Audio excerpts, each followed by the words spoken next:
You know, this may be the worst thing that I have ever done to the internet. But anyway, let's play Monster Party. So Monster Party was developed by Bandai in Japan, however it was never actually released in its home country for reasons on which I can only speculate. However, it did make it over here, and it has acquired a little bit of a mystique even, based on what I can't even tell. For me, however, if I were ever say, oh, here we go.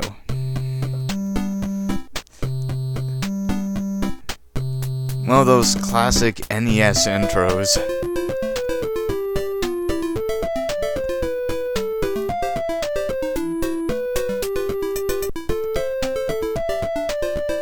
I have to say, though, it is rather remarkably coherent for what comes later in the game.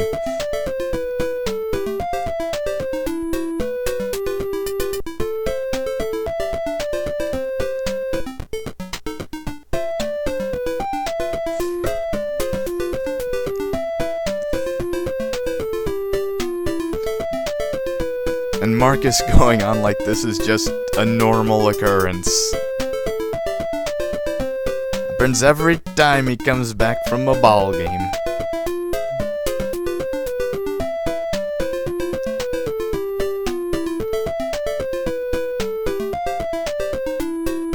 Liar.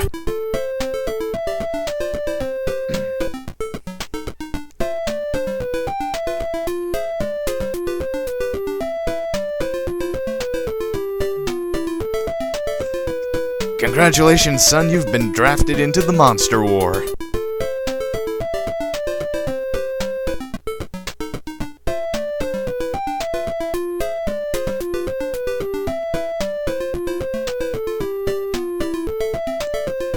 You have been possessed by devil.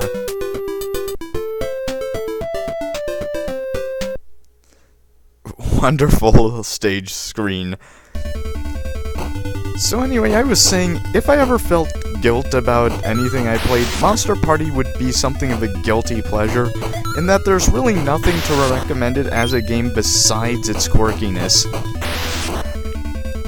By the way, first boss.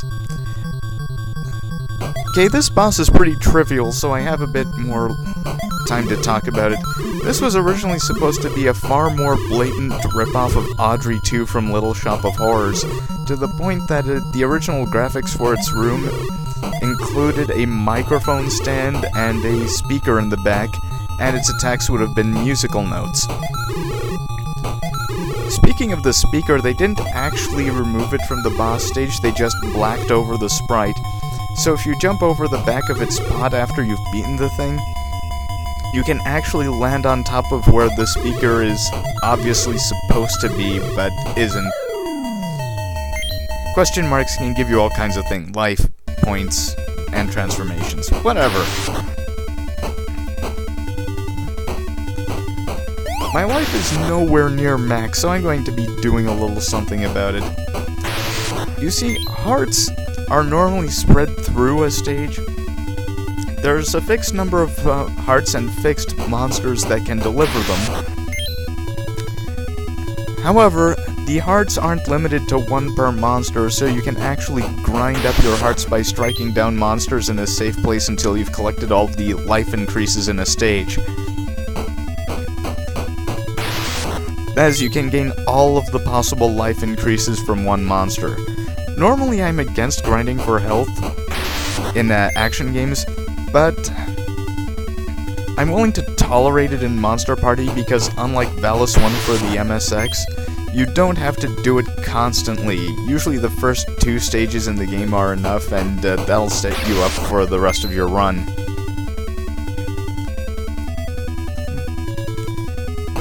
Now the thing about reflecting shots with Mark's bat is that, except for bosses, reflected shots kill everything in one hit. However, now we are Bert. Bert shoots lasers. That's all you need to know. A lot of the rooms you'll encounter in the game are empty. However, they do sometimes, have power-ups in them, so they're not really empty, they just don't have a boss in them.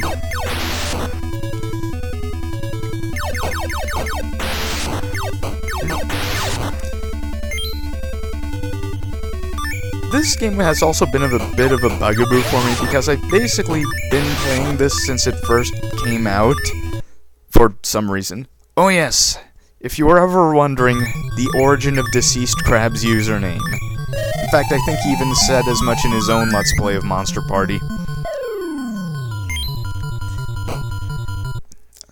Most levels have at least 2 bosses. I think there's only one that has 1.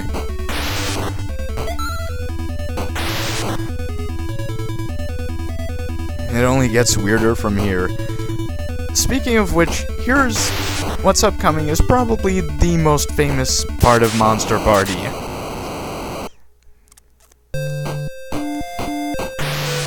It's one of those things where you wonder, were the Nintendo censors even paying attention? Well, here's the thing, sometimes they didn't. You see, in Bionic Commando, another of the more famous little bits of graphic violence that was left in was the graphic Hitler head explosion at the end of Bionic Commando. And the reason for this, as far as I've heard it... Oh, first off, this boss was originally supposed to be a spinning Linda Blair from The Exorcist, as far as I've heard it. But anyway, it's actually much easier to beat as Bert. Some bosses are much easier as Mark, others are much easier as Bert. So anyway, the way I heard it with Bionic Commando was that the actual playtesters never actually made it to the end of Bionic Commando before release time. So they inserted the translated script, but they didn't actually know what the script was referring to at some points. So they didn't even catch the evil Hitler, I guess. By the way, Bert's ducking hitbox is smaller than it looks. This is very useful. So after you beat a certain number of bosses or all the bosses, you get the key which allows you to leave the level. Now, one of the reasons for life grinding in this game is because life is persistent. You get a bit restored, but if your life is really low, it doesn't get reset to something higher. And that's stage 1.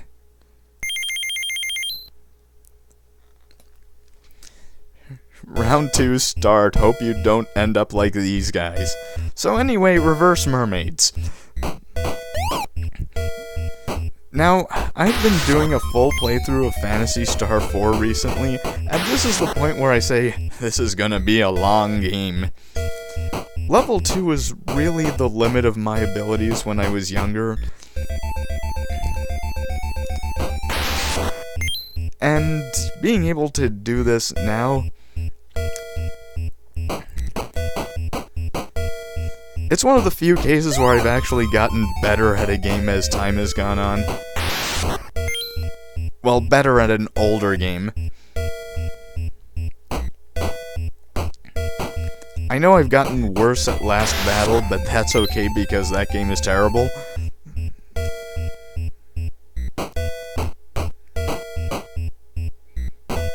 You know, for all of the possibilities inherent in a Fist of the North Star video game, there have only been a few decent ones. My favorite, however, is still Punch Mania. Our arcade actually used to have a Punch Mania 2 machine, and it was awesome. Oh yeah, something about the pipes in this level.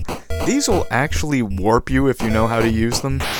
You can just press up and whatever, but I don't really know how to exploit them. I guess I'd have to watch a speedrun, but I don't really want to. Okay, first boss, Snake Medusa. Okay, Mark is capable of doing a lot more damage than people give him credit for, because while his bat is extended when he's jumping, it checks for damage really often.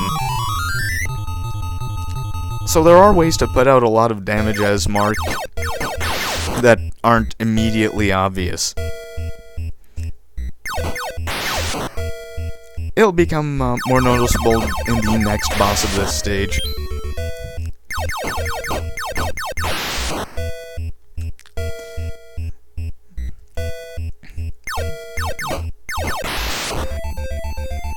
So yeah, for those of you who aren't familiar, Punch Mania is basically a punching rhythm game that uses the characters and plot from Fist of the North Star.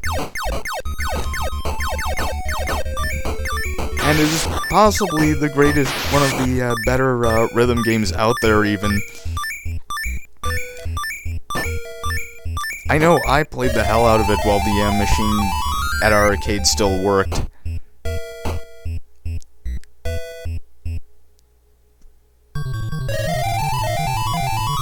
We lose Bert just to gain Bert back. Yes, Bert is your ally. Well, okay, it's more like you're on Bert's side. Bert's own allegiances are a bit questionable.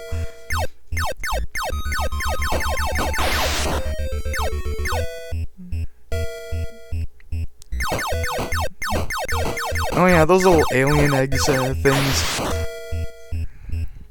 They're a prime example of where Mark is better at fighting things than some things than Bert is.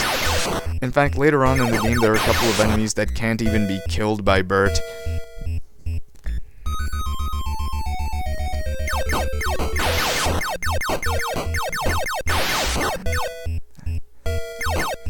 I kinda wish they had better music for this game. Phanta I is normally better about this sort of thing. Yeah, I think some of us have had this nightmare too. By the way, aren't those the transfer pods from The Fly in the background?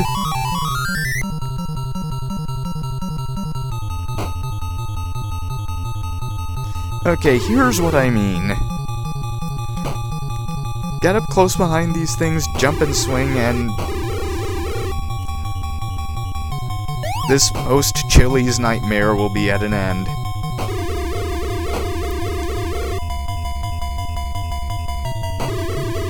I used to think this boss was hard. But apparently this is all it does. Yeah, here's what I mean by there's not much to recommend Monster Party as a game other than its quirkiness or its, well, admittedly really good controls. While there are a lot of bosses that look different, there are really only a couple of kinds of bosses to be found throughout the whole game, no matter how much they're dressed up. Really static and mobile, and, you know, they just sort of shoot things at you.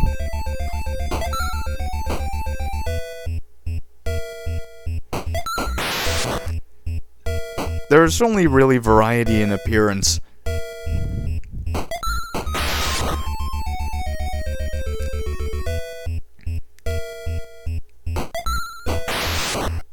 And yet somehow I used to think this game was good.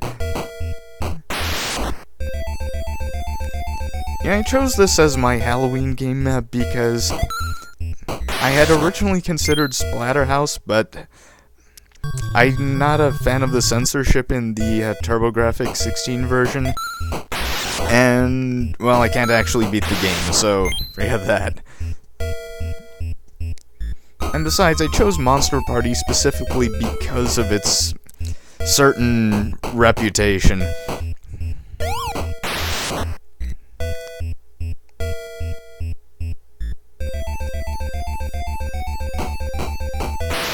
Not only that, I also chose it because I actually think that it's one of those games out there that really deserves a remake of some kind.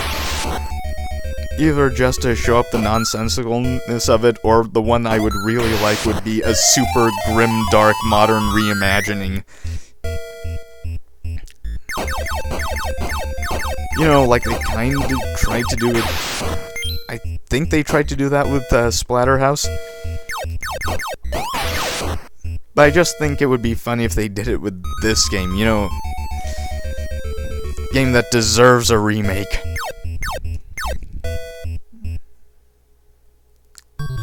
So, Haunted Well. It throws plates at us. And dies easily to Bert.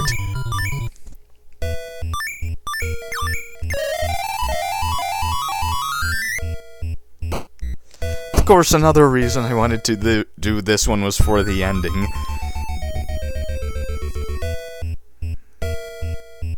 If you already know about the ending, well, don't spoil it for anyone.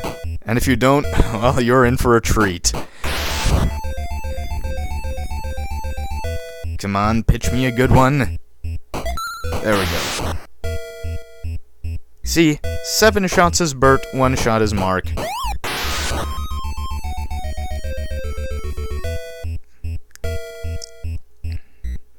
Speaking of which, we will need most of this life. There are a couple of bosses near the end game that can really, really put the hurt on you. One of whom I really don't even know how to tackle. Except, you know, just sort of brute forcing them with Bert. And that's the end of Stage 2, the sewers. I'm glad we've gotten beyond passwords. I only ever really tolerated them back in the NES days. And that's before I knew that Legend of Zelda figured out how to do saves on a cartridge. Speaking of which, Zelda 2 was actually my first Zelda game. I'm sorry. Okay, I forget if that was a boss, but I wanted to swat this Skelly just in case it was. By the way, this is the first run of the game where I ever think I've gotten max life. Figures. Oh yeah, as you move forward in the game, once you pass stage 4 or so, Bert actually gets stronger the deeper you go into the monster world. You can figure out what to imply from there. And now, Minotaur. That shoots cows at you. You be the judge. You know, the Minotaur can actually do some pretty hefty damage if it touches you. Not that I'm too worried what with max life and all, but I really want as much life as possible for the final stage.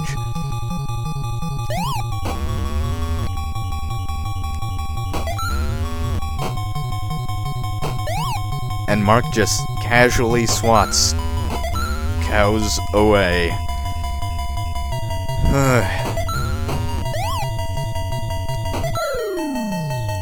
You know, this seems like one of those games where nowadays it would be considered exceptionally quirky, but back in the days of the NES, this was just, you know, standard business practice.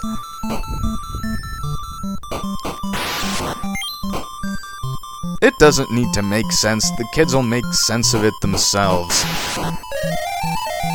See also that video on whether Super Mario Brothers counts as a piece of a surrealist art. You know, how we as gamers have generally internalized the weirdness of Super Mario Brothers, but think about how you would even try to describe it to people who have never played video games before.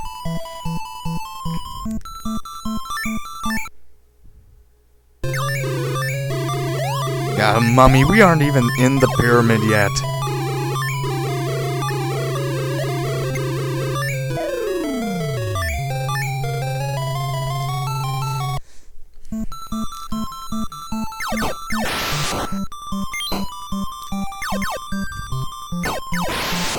Umbrella monsters.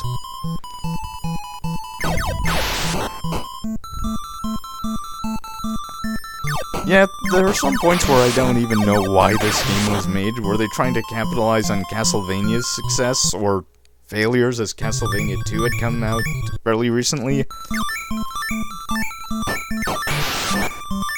I wish I could go back and ask why or even how this game was made.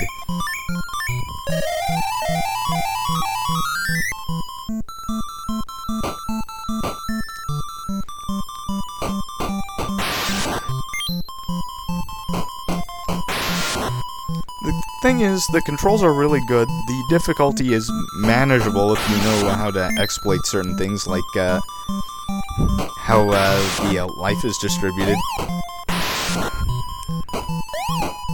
So there was some degree of effort. It's not like this is an entirely terrible game.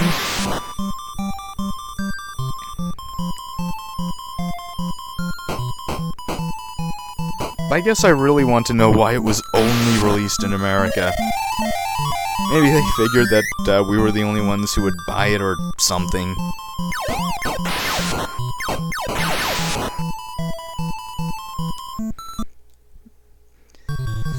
Which is still puzzling, considering there are a couple of things in here which are very Japanese references. Which I'll come to when we actually get to there.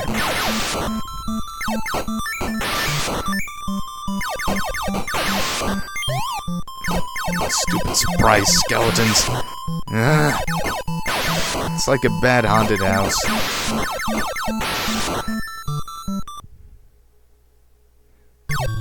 Yeah, I figured there'd be a boss somewhere around here.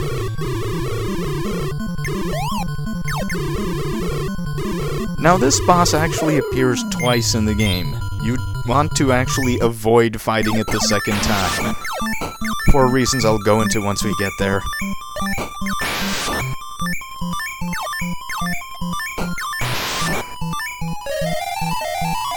And Bert runs out, but the stage is over.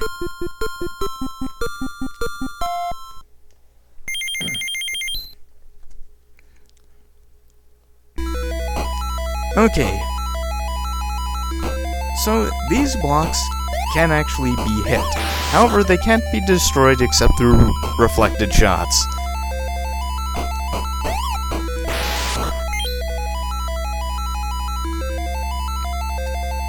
You know, for an NES action platformer, there are surprisingly few traps in Monster Party. I'd expect a lot more instant death pits because, well, even though you only have one life, that's the kind of thing I'd expect NES games to pull. But no, you're generally expected to die through monster attrition more than anything else.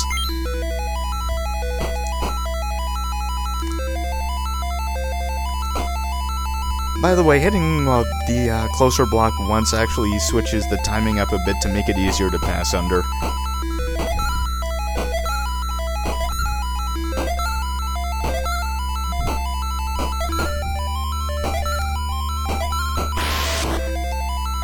By the way, transformation pills never run out, which is a good thing because, to steal a line from DC, you will need pills to beat Monster Party.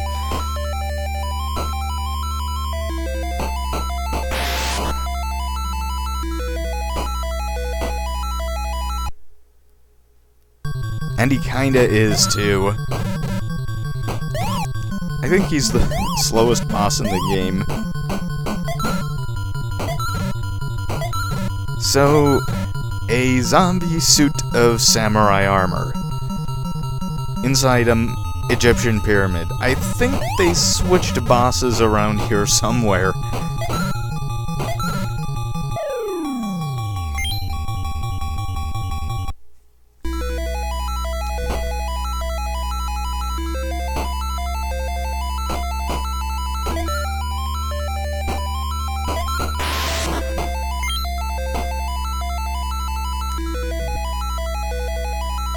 Okay, this is where I screw up and realize I have to go back and around down there.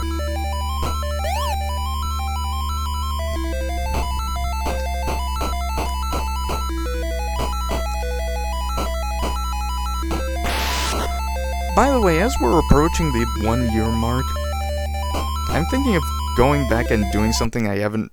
Oh, first. Bad kitty. In fact, this time he's actually very uncooperative in the way he throws the... What are... Oh, now I remember. This boss was originally supposed to be Gizmo from Gremlins. It would climb back into the box and transform into the kind of monster gremlins you see in the movie. So yeah, it was really uncooperative with the tiny gremlins it was throwing out.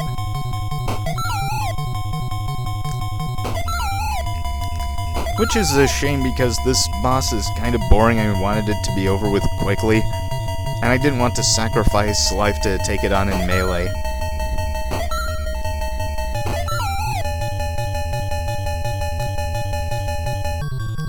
So yeah, as I was saying, one of the things I was doing since we're almost a year out from it is going back and doing something that I haven't done since it first came out, which was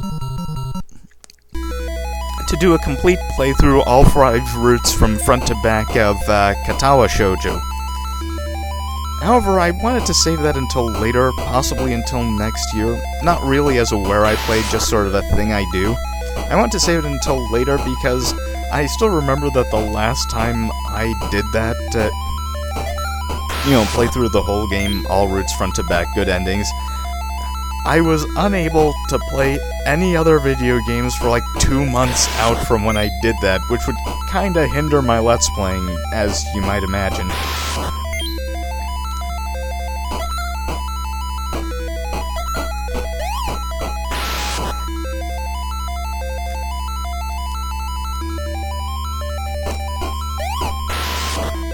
I'm not even sure I would even try to call Monster Party a horror game. It's really just an actioner like Castlevania or whatever, though certainly inferior.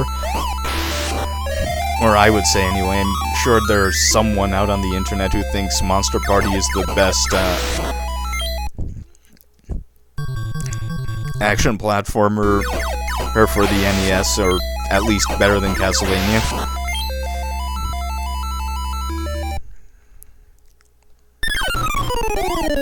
Rockers!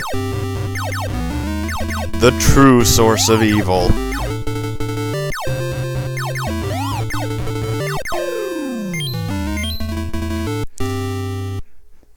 But one game you should at least try, or at least watch Deceased Krebs' Let's Play of, would be Sweet Home, as in based on the movie. Because it's actually a really good game, and some consider it a predecessor to Capcom's later Resident Evil series. One of the reasons that the Sweet Home game, I think, turned out so well is that while Sweet Home was designed as a tie-in with the actual movie,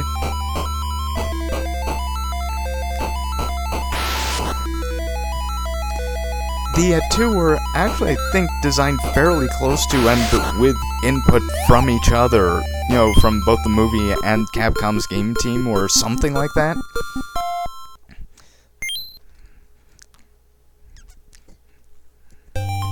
Okay, so the monsters in this level aren't really worth fighting because they have a ridiculous amount of health.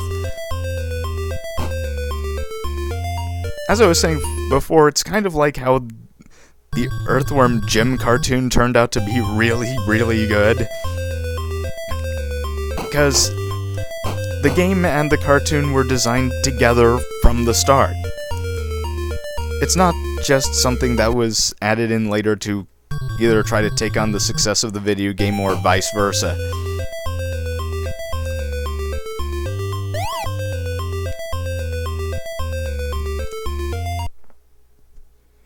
Okay. Do what the boss says. Watch the dance. Do not hit the zombies, or the dance will start all over, and you will never leave the room. That's the kind of dickery I expect from old school games.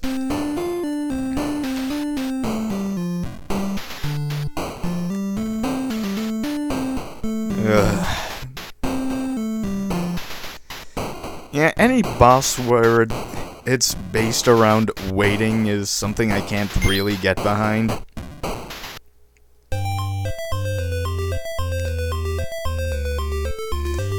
Unless, at least that one is a bit more honest than most. Oh yeah, stage 5 is where Bert starts to get stronger, However, I didn't actually get him, and he would have been really useful for fighting a Gundam.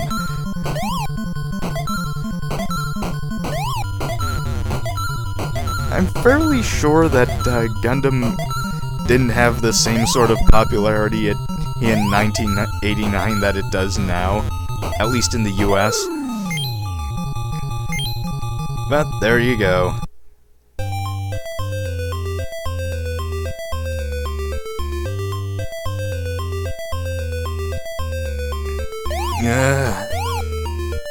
Jumping, my only weakness.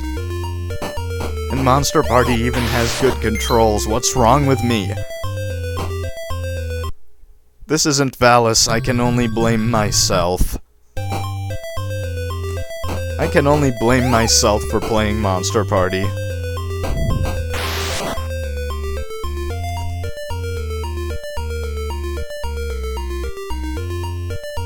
Yeah, sometimes there's a fair distance between getting the key and getting to the actual end of the stage.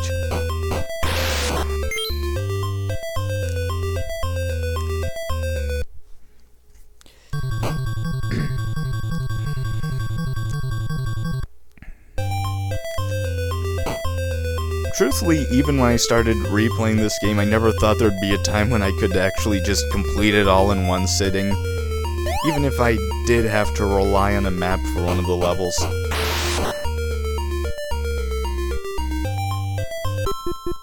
The level that's coming out next, which contains one of the most hated elements of gaming. Welcome to the teleport maze. I'm not too proud to admit that I consulted a map for this. I kinda wish I was able to just plain memorize this thing, but unfortunately that's not to be, and Monster Party is not one of those games I play really seriously, just something I throw on every once in a while for a laugh and a cringe. But again, it's a guilty pleasure. It's one of those games I keep on coming back to against my own better judgment.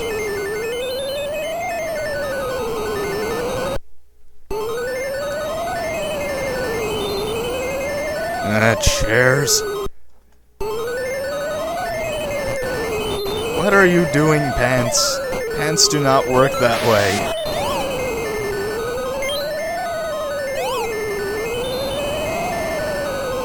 You know, come to think of it, I don't actually watch that many horror movies.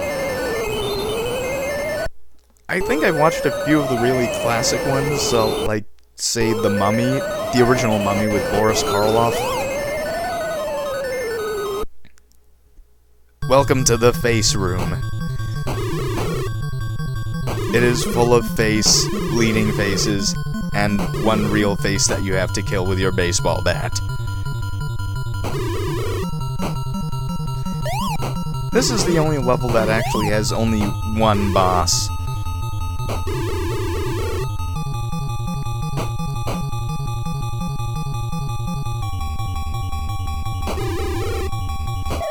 And it's not a particularly hard one.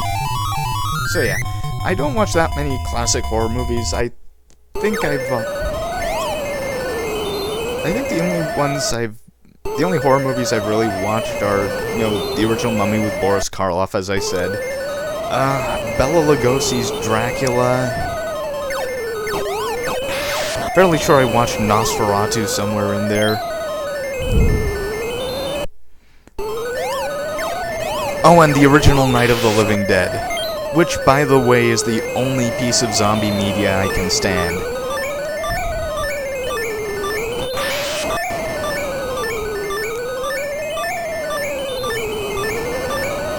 The other later zombie media are, sorry to use a pun or something, other later zombie media I feel are kinda overwhelmed by the zombies.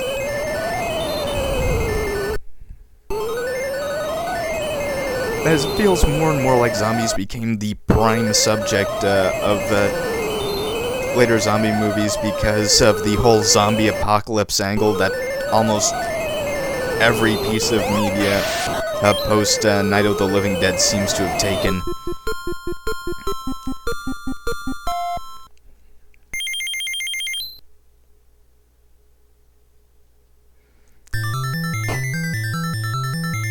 Oh, actually, there is another horror movie I've seen, and that would probably be Alien.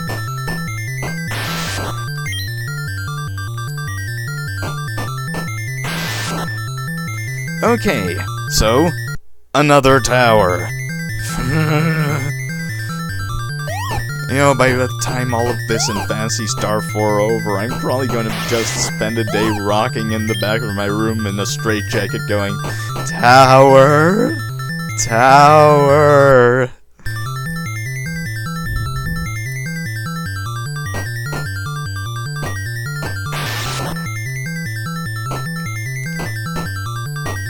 Of course, if East 1 and 2 Complete ever came out through Steam, I'd probably do a Let's Play of that. Let's be realistic here.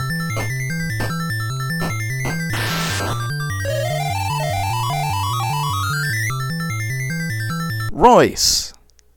I hate Royce. There's a very specific little bit of timing you have to do in order to avoid any kind of damage, because when you hit it,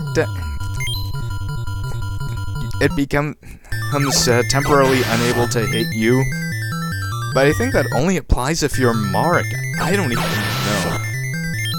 So anyway, yeah, this is a better demonstration of how Burtis becomes stronger, as I think he hits 3 times as hard as he normally does after you pass stage 5. Kind of makes up for the fact that you can only have 1 shot out at a time.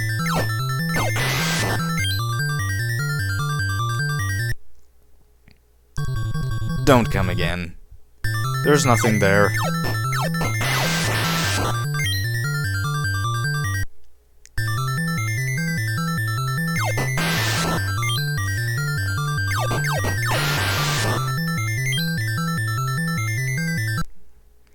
But yeah, I have actually watched no slasher horrors. Unless you want to count, Alien. Oh, Grim Reaper. No problem. Okay, we have the key now. The problem is, if we fight the last boss of this stage, which is another spider, if we fight that boss and beat him, as we probably would, our key would actually be taken away. Now, I forget if that actually makes the game unwinnable or just resets the bosses in the tower, but either way, it's something you don't want to do.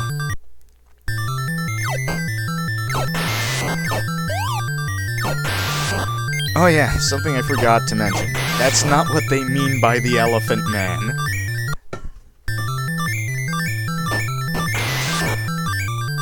John Hurt is not happy.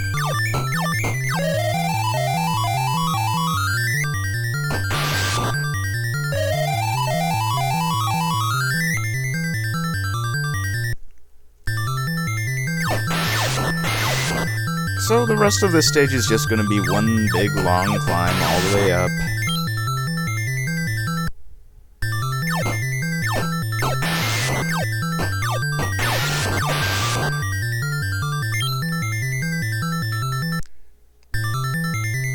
There was a time I thought I'd never see this stage. Oh well, so it goes.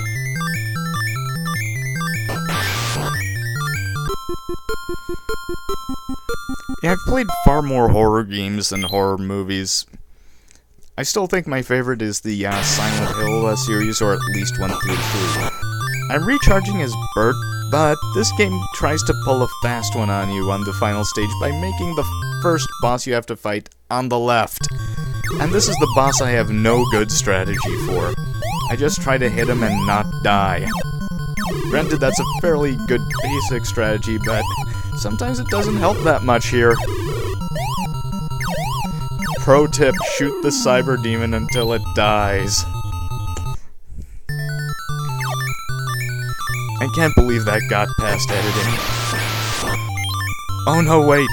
It was Game Pro. I can believe it.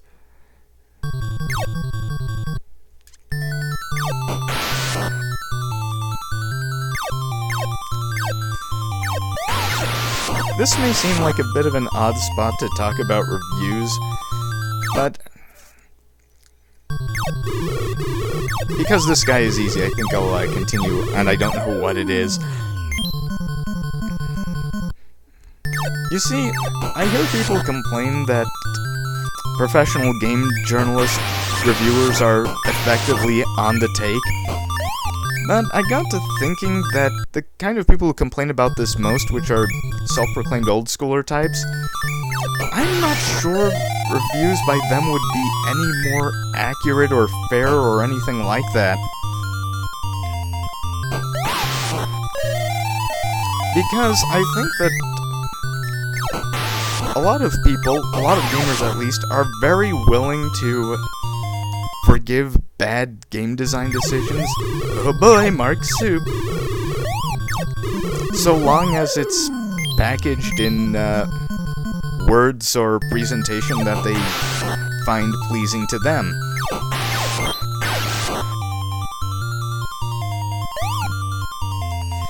The thing is, the way I see it, if you're going to review games or movies or really anything, you need to really differentiate what you like versus what's well designed. For example, I like Valis 2 for the Shark. I think it's a very badly designed game. So I'll play it, but I won't defend it. To be a decent game reviewer, I think you have to be somewhat willing to hurt the things that you love. Oh yes, those constellations cannot be killed by Bert.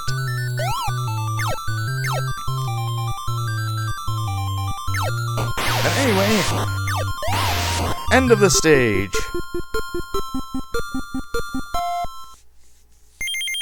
And the final boss. You beat everybody. I think we did. Okay, this boss is only vulnerable once its nose is open, and I think it might be easier to beat him with Mark than Bert, because you can get rid of those homing eyeballs by hitting him with your baseball bat. However, its nose opening pattern is entirely random, so you can go with long stretches where you just have to take hits until it opens again. Thankfully, we have Mark.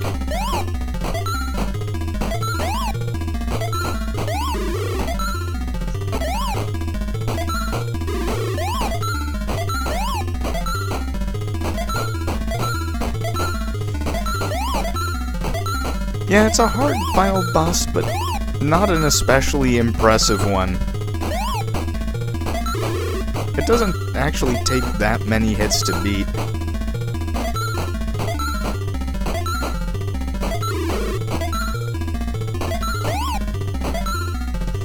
However, oh, there we go!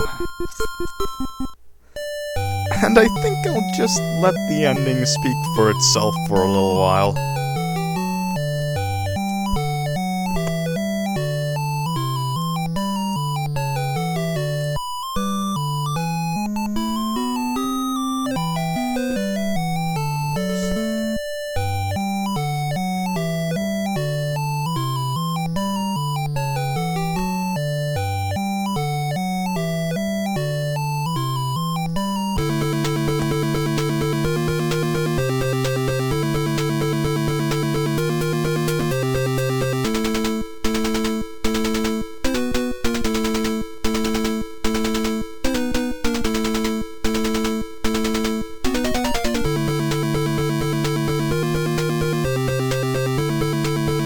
Oh my. I guess the playtesters never got this far either.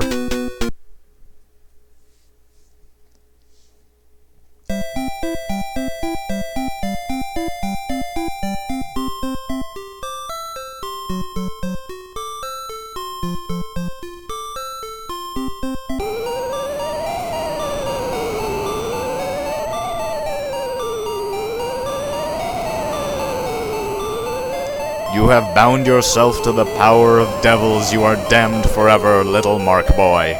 So that's Monster Party. It's as much of a trip as I remember it being. Because I guess there's no real way I could have seen it with any sort of rose-colored glasses or anything like that. It's just like, here it is. Have the experience of Monster Party. Well, that's it, and I'll be back with more Phantasy Star 4 later. See ya!